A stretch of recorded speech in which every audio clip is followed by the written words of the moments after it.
Good afternoon, everyone. This is Amy of AJC Magic TV. Just doing a quick surprise stream. I know Carlos of Disney World Free will be coming on at 3 p.m. with Shooting the Breeze at 3 p.m. Not sure who his guests are, but I know he comes on at 3 o'clock. Just kind of coming in, chatting. I see a lot of people talking about their favorite rides, attractions, shows, and everything like that. So I figure I've been thinking about it and we'll talk. Hello, Kenzie Days. Thank you for joining. I figure I would go park to park because it's kind of hard for me to put my top favorite all time rides of overall because I like a lot of different ones. But I would definitely have to come back and do that, maybe do it on a video. Hello, Orlando Mike. No problem. That's okay. I know Carlos will be going on at 3 o'clock. This was just a surprise stream um, in case I don't go later for late night trivia. Um, so, because I've been burning the midnight oil too much. So, I might not do some things. Hello, Piglet Roo loves Disney. Thank you for joining. I do appreciate it. I'll only be on till close to 3 o'clock because I know Carlos goes on with his Shooting the Breeze on Tuesdays at 3 p.m. So I'm going to go ahead and start. I decided I would talk about the top rides from each park and then if they have a show or not, like a show attraction, what I would go and see. But my top from the Magic Kingdom, my number 10, I just did 10, but then there's really not that many attractions as you go along. But number 10 for me would be Dumbo. I really do enjoy doing Dumbo or the magic carpets. Um, although Dumbo, my first few times, it was right behind the castle. It was fun flying around Fantasyland. It's still fun now that they have it in the back. They have double Dumbo, so you don't have to wait as long. And a lot of times I have a fast pass or it's walk on later in the evening or during one of the parties. But I do love the Dumbo flying the elephant around. That's just something tradition. It's probably usually try to do that as a must do ride. If I don't do Dumbo, then usually the flying carpet suffices depending on where I'm at during the um, time. My number nine is the TTA. Um, I do like to ride it. It is relaxing. I know it's number nine, but there's a lot of other ones out of there. But I do still enjoy riding around on the TTA, especially even during the day if you're just sitting there wanting to relax. Um, it's kind of a nice break during the day. It does the line sometimes can get long depending on the time of year and time of day, and if there's something else, just let out. People do go. Yeah, yeah, it's hard, especially if it's when you're trying to pick the top 10 Walt Disney attractions. Yeah, I could see that, but when you pick each park, that's the thing. I don't have like the Carousel Progress on there. In fact, I forgot to put it on my list of shows. But the TTA, hello, it's Joey's World. Thank you for joining. I do appreciate that. Just talking about from each park, like the top rides and then show attractions. Right now on the Magic Kingdom, my number nine is the TTA, the Tomorrowland Transit Authority. Um, it is fun. It's relaxing. We don't always get to go on it. We try to do it as a must do. I know when I was in there in June, man, we couldn't even get near it. The line was always so long. We thought, hey, we'll go up there, relax, and ride around, but the line was always so long. Hello, Big Noah Mountain. Thank you for joining. My number eight is Peter Pan. Um, that's where it gets tough because I love Peter Pan. I try to do that as a must do. Um, if I'm there in the early morning for rope chop, and if I don't get a fast pass for it, that's usually one of the rides I would run to was Peter Pan. Um, I know the Mine Train is always good. Yeah, Space Mountain, that's on my list there. But Peter Pan is my number 8. Classic Disney. I love Peter Pan movie. So it's enjoyable. Number 7 for me is the Jungle Cruise. Yeah, we always try for a fast pass too for Peter Pan, but if we can't get it, depending on what other fast passes we have, if we're there at rope drop, sometimes we'll head to those rides first. Thank you, Mike. Um, but my number 7 is the Jungle Cruise. That's kind of like a must do type of ride. It is a favorite classic type of ride, but we always try and get on it when we can.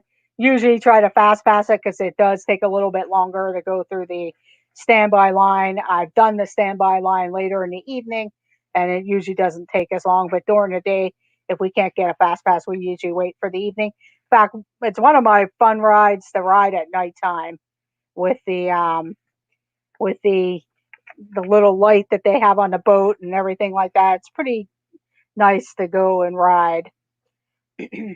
My number 6 is going to be Space Mountain. Space Mountain is my number 6 ride. Um, Although I remember or my early days of going to Disney when I would rope drop, that would be one of the first rides I would go to and race through, cut through the Tomorrowland Terrace to get the Space Mountain. So that usually was one of my first rides of the day whenever I would rope drop many years ago before the fast pass type of thing. Um, it's Joey's World. Orlando Mike does live um, around the Orlando area, so close to Disney World. So I know he said he's on a break from his lunch or from his job that he has. Yes. Yeah, it's hard to kind of rank the rides because I like them all. And usually with the Magic Kingdom, a lot of times, depending on, we'll get most of the rides done every day. Hello, Monarch Moments. Thank you for joining. My number 5 is going to be Big Thunder Mountain. Big Thunder Mountain is my number 5. Um, I love that. It's kind of like a nice, smooth, um, bigger size mine train ride. It was actually made before the mine train ever was ever built, so that was and it's fun. It does go a little fast, not too fast, but it can be like you said, the wildest ride in the wilderness, as they say it. Hello, President McDavid. Thank you for joining. Nice to see you. Nice to see everyone in the chat there. Yeah, Noah, there's all those different things, but Big Thunder Mountain is my number 5. Number 4 is the Seven Dwarfs Mine Train. Um, I really like the theming of it. I like um, with the coaster and that. The only thing that I wish it was just a tad longer on there. But hello, Tina McNeil. Thank you for joining. I was just kind of jumping on as a quick stream. I know Carlos goes on at 3 p.m., so I don't want to cut into his time. So I'm just doing what I can. I was talking about my favorite rides, but going from park to park. I am on number 4, which is the Seven Dwarfs Mine Train ride. I wish it was a little bit longer, but it is fun to ride. I suggest riding in the back of the mine train cars. I felt that you felt the car swing a little bit more and everything. I know when we were down in June, we actually had a magic moment while we were there with the cast members. They asked if we wanted to ride it again, so we got actually 3 rides in on that, and I loved sitting in the back seat because nobody really wanted to sit in the back seat, so they allowed us to ride again if we wanted to. So I rode it 3 times. So I do thank the cast members of the Seven Dwarfs Mine Train ride. Let's see. My number three is Pirates of the Caribbean. That's always a must do type of ride. The Pirates of the Caribbean. Yes, the back is better. It always seems like a longer ride, too. Yes, Tina. I love the animatronics on her. It's nice. You do go swirl around, then you go through the mine. I just wish it was a little bit longer, just a tad longer. Because Slinky Dog, well, when we get to it, is one of my favorites also. Um, but Pirates of the Caribbean is my number three ride. Pirates of the Caribbean. That's always a must do. I just remember how fascinated I was when I first went to Disney. Like how could they, is that really? Are we outside? Are we inside? You couldn't really tell from the ceiling and everything like that. And the burning village and the song was catchy and everything. Yeah, they changed it a little bit. Yeah, it's not as the same with that style, but of course, times change. So, my number two is Splash Mountain. Splash Mountain is my number two ride. Um, that that's a fun ride to ride whenever you can, as long as it's not too cold or it's open. Because I did have seen it where it wasn't open, like on extra magic hours or later in the day. If it's cold, sometimes it's not fun to get wet and at the ride. Um, but it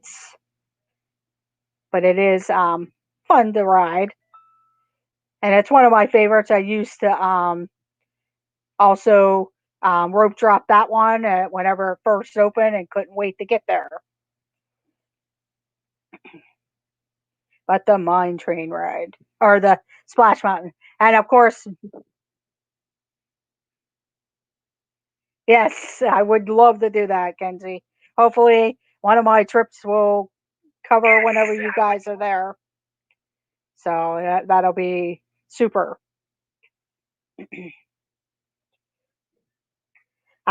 My number one, of course, is the Haunted Mansion ride. I really love the Haunted Mansion. Um, I just remember not sure what type of ride it was going to be when I first ever went to Disney. Like, wow, do we walk through this? Is it scary? Is it funny? What is this ride? And of course, you do kind of walk through it at first, and then you walk onto the dune buggies. But it's just incredible. I love it's spooky, it's funny, it's just fun, and the song's catchy and everything like that. And it's one of my favorite rides. It's usually a must do ride for me. And so I can't wait to get there. Um, I believe I was in ninth grade, so 14 years old. 14 years old, Monarch Moments was the first time I ever went to Disney. Right when Epcot, this first summer Epcot was open, we went to Disney. So there were two parks when we went to Disney our first year. Yes, it is a pure Disney attraction. Um, I don't. Hopefully, they never think about getting rid of it. I mean, I love seeing the overlays that they have at Disneyland. So it's like, I really want to get out to Disneyland because they do some different things and they have a lot of different things. Plus, see the Nightmare Before Christmas overlay. But hopefully, that's still there to come. But that is my Magic Kingdom attractions. The shows that you can go see, I kind of ranked them. Um, but I did forget one of the attractions of Carousel of Progress. That is usually, when we have time, it's open. There's not a big wait. I put that as my, I kind of forgot it, but I'm going to move the Hall of Presidents to number six. The Hall of Presidents nice if we're walking by and it's ready to go. It's not always a must see for us, but it is neat. I remember, when you first ever go in the Hall of Presidents and you wonder, are they moving? Are they real? You couldn't really tell. I know they updated whenever there's new presidents and stuff, but it's not really a must do all the time. But if we're going by and it's kind of hot or want to cool off, but we'll go in and look at the displays, and we may end up going into the show. So my number five would be the Carousel of Progress. Um, it's kind of a staple. That's another one where I know, like this summer in June, the TTA was all lined up, and we were just kind of looking for somewhere to go sit. And and the Carousel Progress was getting ready to load, so we went in. It's always a fun, catchy tune show. It's neat going through the different eras. It would be neat if they could add a new scene to it to kind of update it and everything. Hello, Nick Hardy. Thank you for joining.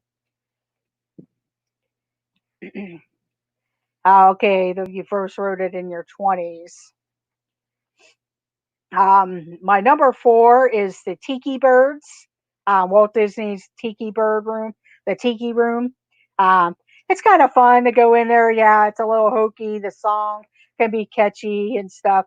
I watched it from its original inception to when Iago and he took over. I forget. I don't know if Iago and that Zazu took over the room, and it kind of was a little disastrous. And then they kind of went back to sort of the original theming and stuff. But it would have been neat if they still kept like that volcano person and everything like that. So the Tiki Bird Room. Then number three for me is Mickey's Filler Magic. Yes, I can bet your show, your favorite show is Beauty and the Beast. And in fact, I forgot to put Belle's House on there, but I've never actually gone to the Belle's House show that they have. I've watched it on people's streams and stuff like that. Um, but I've never actually gone there because A, not that I didn't know ever notice where it was. Now I know where it was because I walked by it a couple times. It just never seemed to fit into our schedule. And plus, when you're going there, not that some of the story time with Belle. It does look like a cute show. I've seen a lot of streamers do it.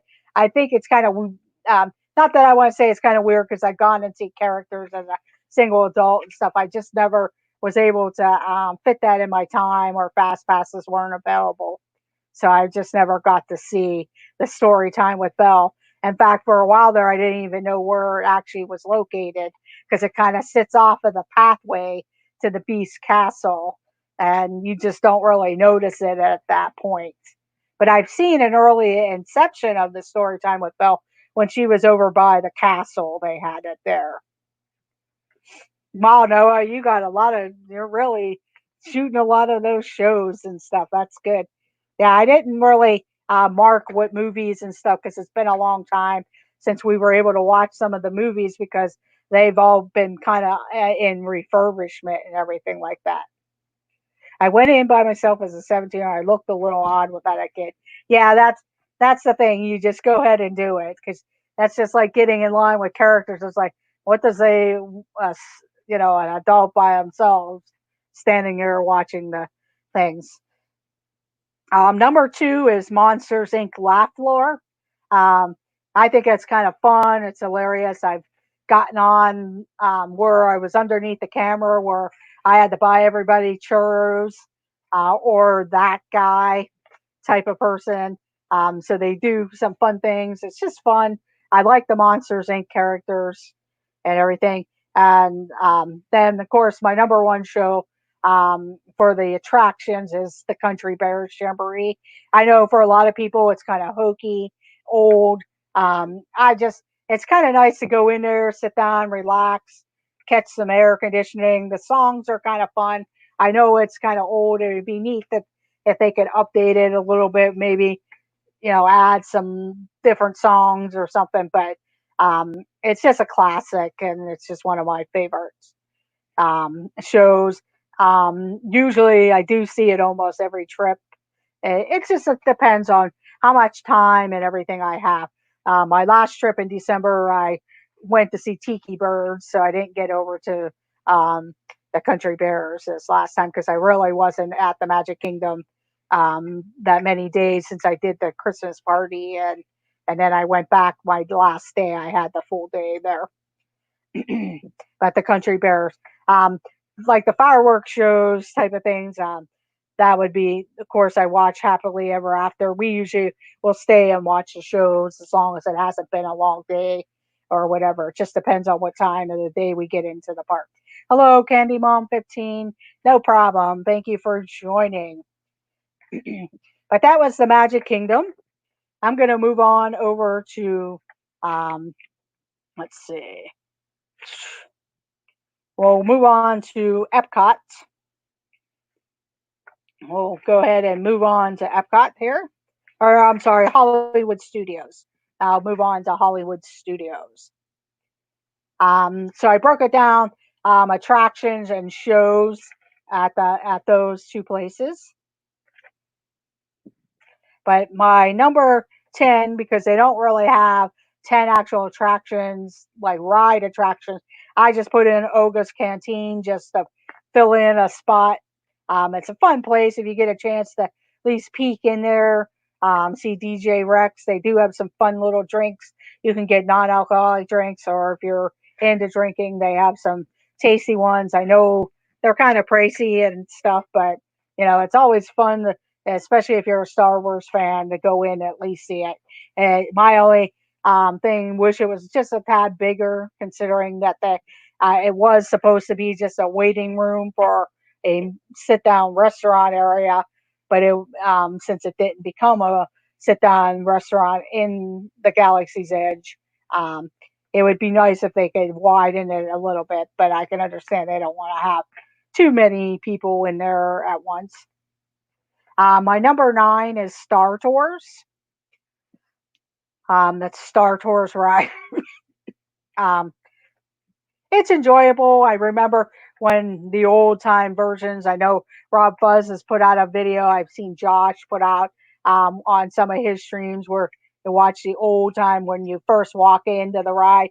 They had like C3PO and R2D2 and a few of the droids through there. And I know they changed the queue around since they changed it. The storyline's fun. It was fun when DJ Rex was driving. Now, they have um, I think it's Chewbacca. I'm not sure now who runs the Star Tours ride itself now, which droid or whatever. But it's always fun. It is a little bumpy um, and stuff, so sometimes that bothers me, the bumping and stuff like that. Um, Number 8 for me is Alien Swirling Saucers. The Alien Swirling Saucers for me. That's kind of fun, kind of like I know we have an amusement park here that has a whip type of ride, and I know out in Disneyland they have the that made it Tow Maters junk jamboree. It's kind of fun. It swirls around, spins you around a little bit, so it's kind of like the teacup ride at the Magic Kingdom. In fact, I forgot to put the teacups on my list there. Yeah, I always like to ride the teacups. Sometimes I like to spin. Sometimes I let the ride spin me. But the alien swirling saucers. Um, I put Mickey's Runaway Railway as number 7. I haven't ridden it yet, but it does look fun. I'm curious to go in and see see it for myself, enjoy walking through the old theater part as the queue parts, um, and just look around and see how they did it. I mean, I could tell by some of the videos I've seen and live streams where certain things used to be, or look at the maps and stuff, but it'll be great to go see for myself. But it looks like it's a fun ride. My number 6 ride is Rock and Roller Coaster. It I do like it. It's a launch. Goes upside down sometimes though. After I ride that, after I used to ride it a few times, it used to be like, oh, I got to do this. Why do you have to stand here and listen to the pre-show? I just want to ride the coaster and everything. But um, a lot of times we'll have a fast pass and then go and do the single rider line a lot of times if it's open. Just depends. The thing with the Rock and Roller Coaster and even the Tower of Terror, that area gets kind of crowded at times to even try to get on. Number five for me is Toy Story Mania. Um, I'm very competitive. When this ride first came out, I couldn't get enough of it. My arms would hurt because the way you had to shoot the the pieces onto the screen. Um, but I couldn't get enough of it. Would rope drop it, grab my fast pass from the paper fast pass, and get in um, the standby line. Nowadays, I usually fast pass it or will get there as early as possible and see what the wait is and just get in the standby line. But the Toy Story Mania, it's fun, it's interactive. Always try to get my best score. I actually had it for the Nintendo Wii, so I would practice and try to learn where the secret spots and everything were to try to get my score up. But it was always fun. Number four for me is Smuggler's Run. The Smuggler's Run, nothing like going into the Millennium Falcon and either getting to pilot it, fly it. That's probably a lot of people's dreams that grew up on Star Wars, flying the Millennium Falcon. I got to be pilot once. I can't really think of it right now, Garrett, Monarch moments, because it's always been different changes. Nothing as high as like 100,000 or whatever. I've been in the high 80s thousands if I can hit the certain points. With Smuggler's Run, um, I got to be pilot once, but unless you're with someone that you're with and you're both pilots, that I think works a little bit better. Um, I was kind of on the left side, so I didn't get to do the warp speed type of thing. But the girl who was the pilot on the right, she really wasn't sure about being the pilot and stuff. Where I think if you're there with other people, then you would actually be able to kind of know or tell each other like, hey, go this way, do that, to kind of sync it so you could get the coaxium. So, but it's fun. I've been the gunner a few times and engineer a couple of times. A lot of times, um, now that they have fast passes, it'll be a little bit different for me. But a lot of times, I would go into the single rider line, and if I was there early in the morning, I know I rode it when I went there for preview times. I rode it about 5 times, and just got on through the regular line as the lines weren't long. And then once I did the couple times I did the single rider line. Usually the single rider line. Sometimes you luck out and you might get gunner. It just depends on who's watching the door. A lot of times you end up as engineers, so it'll be interesting. My number three is Tower of Terror. It's usually a must do for me when I'm looking for my fast passes and stuff. I go and choose the Tower of Terror usually. Um, I know now they have, the tiers set up differently, so it makes it a lot easier to be able to do Tower of Terror. Um, that's always busy. I've never really seen that line kind of go down for a walk through, walk on, unless depending on the time of year. I know in the older days when people would say, "Oh, Hollywood Studios is a half day park." If you were there later in the day, you could kind of walk. It wouldn't take too long. I've walked the regular and waited in that line before fast passes actually came out. So, but it's a fun ride. I love it, and the theming is great. My number two is Slinky Dog Dash. The number two ride, I enjoy the Slinky Dog Dash. Um, it's it's a nice coaster for a family, as long as you have kids that aren't squeamish or they're not sure of and everything. But it is a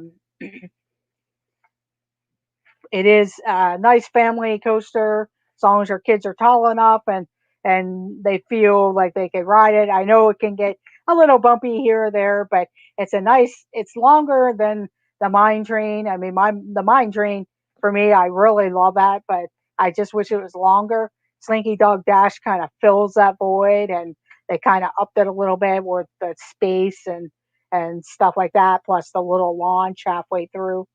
It's just fun to ride it. The sounds and everything are fun too. Plus, you could see Andy's next door neighbors of Galaxy's Edge.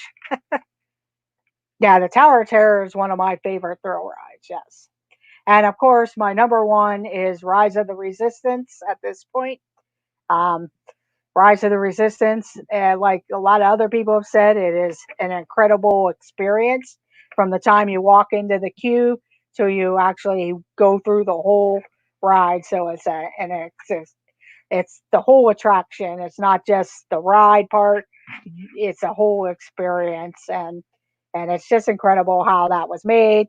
Um, and like some other people, you walked into a Star Wars movie basically, and you're part of that.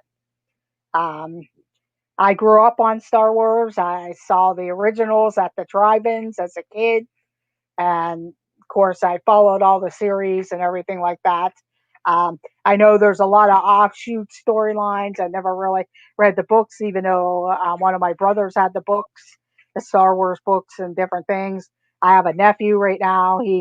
He knows a lot of the backstories of of all the things like the Ewoks and the Clone Wars and all of that stuff. So um, he's kind of excited. He wants to get down to Galaxy's Edge, so hopefully he'll be able to go. But and then going on. Hello, Mike Wheeler. Thank you for joining. I'm only going to be on for another 15 more minutes because I know Carlos goes live for his Shooting the Breeze at 3 p.m. Now they have shows at Hollywood Studios, and I'll go ahead and put those in the order. I didn't put the fireworks shows on there, Phantasmic or the Star Wars or Jingle Bam Jingle Bell. Yeah, those are kind of a given. Usually, if we get a chance, we go and see them. They're favorites. Sometimes you can see Phantasmic and then get over to the in front of the Chinese theater. I know at Christmas time you could do that. Sometimes you can't. You have to choose between the one or the other depending on when the park closes. I know the park hours, especially in January and February, it seemed like they weren't open as late, so you kind of had to choose. But I know when I was there in December, I could have went to see Phantasmic, got over and saw that Wonderful World of Disney, the short that they had, and then Jingle Bell, Jingle Bam in the same night. But my number five is Muppets 3D, the Muppets 3D movie. Um, it's fun. I like the Muppets and everything like that. It's kind of corny. For me, though, I actually was working at Hollywood Studios when this attraction opened, so I feel it's a little worn. It would be neat if they could do kind of update it a little bit. I don't know if they would. Um, because you just wonder, are the Muppets actually going to be still around at Hollywood Studios in the coming years here? Because they seem to be getting cornered into one little area. And when you do go into the gift shop by there, they only have one little section of Muppet stuff, and the rest is regular Disney or Star Wars and stuff. So I could see that eventually probably not being there, but you never know. I just feel it's a little worn. I did go see it this last time just because I was kind of waiting around for my Rise of the Resistance and wanted to sit down and kind of cool off. It's not always a must do, but sometimes, we do go and see it. It just depends on the timing of the other shows that they have. Indiana Jones is going to be my number four.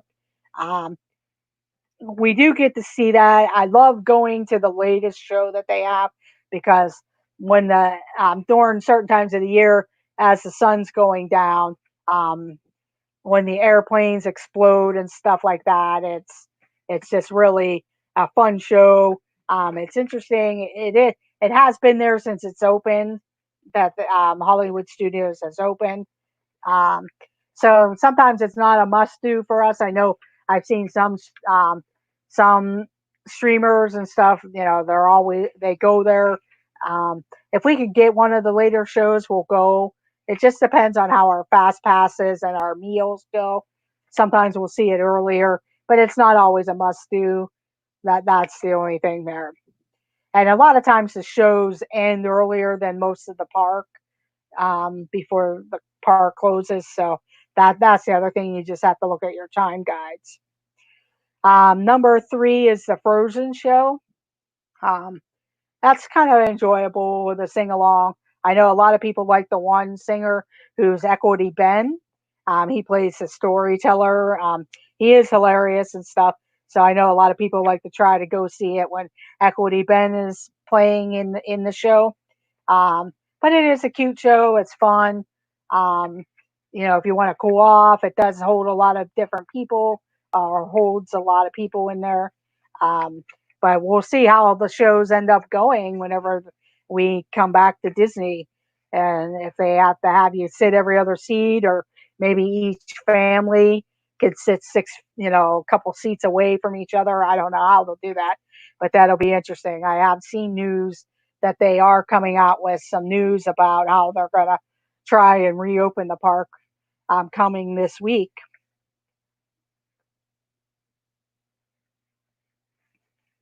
Yes, Ben. In fact, that crazy Disney lady interviewed Ben, I believe, last Wednesday on her show. So if you look up that crazy Disney lady, her name's Tanya, and she actually interviewed Equity Ben last week on one of her shows, on her show. So he talks about that. That's pretty cool, Mike. I was listening to some of her show last week. I'm going to go back and watch the replay because I see a lot of people do it, and he does comedy on his own, but he also does shows at Universal, I believe, too.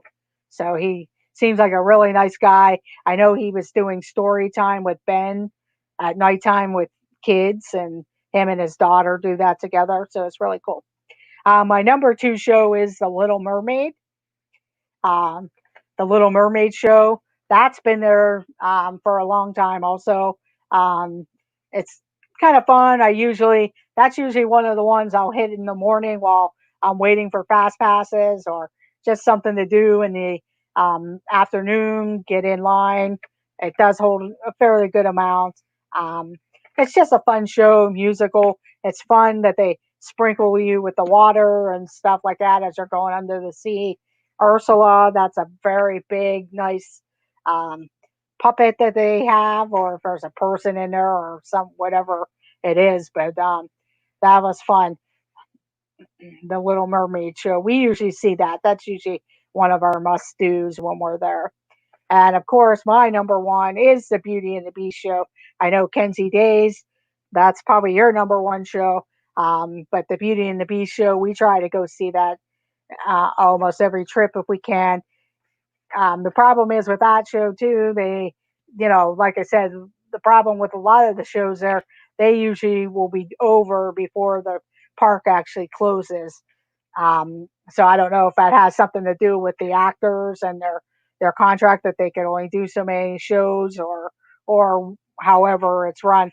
But that's the only disappointing thing. Like if the park's open till 9 or 10, there's usually not a fill in, but you also have to think there's Phantasmic going on and stuff like that. So that's the thing. Oh, there are three people in Ursula. Oh wow, that's interesting. And yeah, I think it was like 92 or 93, Mike, because I remember when I worked there, they had that live action Muppet show that was kind of fun that they had there. But that is my number one, was the Beauty and the Beast. It is a favorite movie. My sister loves the Beauty and the Beast, so it's usually, if we can get the fast pass or it's at the right timing when we're by there, it's usually something that we like to do. Okay, I'll quickly go through my Animal Kingdom real quick. With the Animal Kingdom, there's really only about seven actual attractions. I'll start with Primeval Whirl. Um, that one, I'm not too crazy about that one. Where It's kind of like a wild mouse coaster, and you get thrown around a little bit. We actually have a ride like that at our local amusement park called Kennywood Park, and they call it the Exterminator, except it's inside a building that you ride, and that kind of just throws you around and stuff. But if you like the wild mouse and spinning, it's probably a fun ride for people. Yes, the Muppet Goes to Disney. That's right, Mike. And then my number six is the Triceratops Spin, kind of like a Dumbo ride. If there's not a long line or something, there's times I've been known to hop on it. I just like flying that in the air and stuff. I know Astro Orbiter's another one, but that kind of goes faster around. But Triceratops Spin is the dinosaurs. It's kind of like a Dumbo ride, top off your shelf carnival ride where you fly the dinosaurs. Kind of fun. Depends on who I'm with too. Number five for me is Navi River Journey. The Navi River Journey. Um, the only drawback to that ride, it's a little short, but the special effects and everything are incredible, especially the singer in there. I know watching different streams. I know I wish I would have filmed it whenever I did my one and only trip on there. Oh wow, that's good how they do that. A technician that moves her forwards and backwards, turns her sideways, and then a puppeteer doing right and left arm. Oh wow, that's cool. I keep forgetting you were in the entertainment area. But the Navi River Journey, I just wish it was a tad longer, but it is a nice ride if you can get a fast pass. I would recommend that. Um, the one and only time I got to ride it, we rode it at their flight of passage because there was nobody in line. So, and that was later in the night. Number four is Dinosaur. Kind of an action-packed ride. At first, the first couple times I rode it, that one giant dinosaur still scares me, especially if I forget what side to not sit on. Um, but it's just fun. It's a little jerky a little bit, but the dinosaur ride. Usually, sometimes you can catch it where it's kind of a walk on later in the day. But I know with fast passes, I think that's changed the kind of the path and the things. So sometimes you may not get on it right away walking on. Just depends on the time of day. Number three is the Kilimanjaro Safari ride. Um, that was always a must do. Walk straight to the back and get on it in the mornings at rope drop. Um, it's just explanatory. You ride through the safari. I've ridden it since it opened. They had the storyline of Little Red and um, and you know all through their poaching stories, and now you just kind of they'll kindly briefly talk about poaching, but it's not as the storyline. Now you just kind of go through and they'll talk about the animals and stuff like that.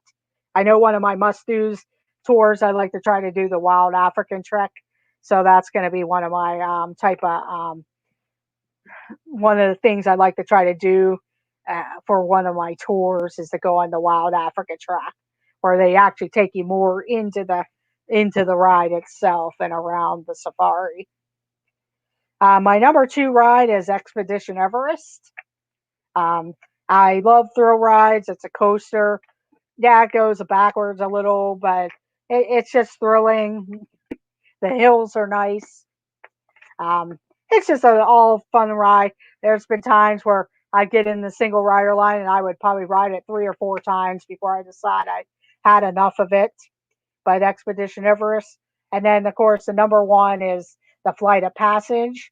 Um, I know Soren's kind of like um, the Flight of Passage, but Flight of Passage is something that I never really ridden before. And when I did get to ride it, it was like, wow, that was incredible. Unfortunately, I've only gotten to ride it one time because the last couple trips I had fast passes for, and I had to either shorten my trip or it got canceled due to all this. Since I would have been down there in April, I had 2 days worth of Flight of Passage fast passes at the Animal Kingdom, but since the trip got canceled, and then back in August I had it also, and didn't get to ride it because I left because of the hurricane. So, but the Flight of Passage, and then the top shows there for me, Birds of Flight. That's okay. Show they do a show like that here in Pittsburgh at their aviary. Bugs Life. That's kind of tough. I mean, the tough to be a bug. Cute little, and it could be scary for kids. Um, I kind of sit up so I don't get stung by the bee, but I remember that first couple times I forgot and got poked in the back there for the stinger, but it could be kind of scary too. But it was kind of cute, 3D type of movie. Finding Nemo is my second one. Unfortunately, with Finding Nemo, it seems like the times never coordinate to when we can go, and they don't show that as late as they do um, the Lion King show. And the Lion King show is my number one show that I see. But I'm going to go ahead and get ready to end the stream. I will do my Epcot one sometime right before my trivias.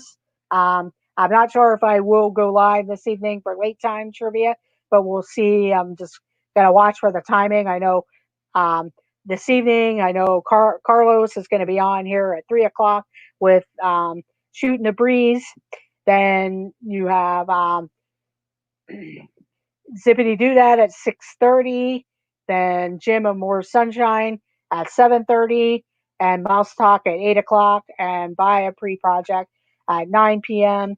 And then I know Noah does kind of a 10:30 p.m. a quiz kind of premiere. So go check those out and let the adventures begin. Thank you, everyone.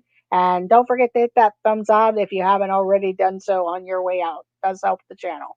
And I do thank everyone for joining. I know I was just kind of talking. I was trying to read all the things, but I didn't want to keep it going too long. So have a great day, everyone, and I will see you in the chats. Bye, everyone. Thank you.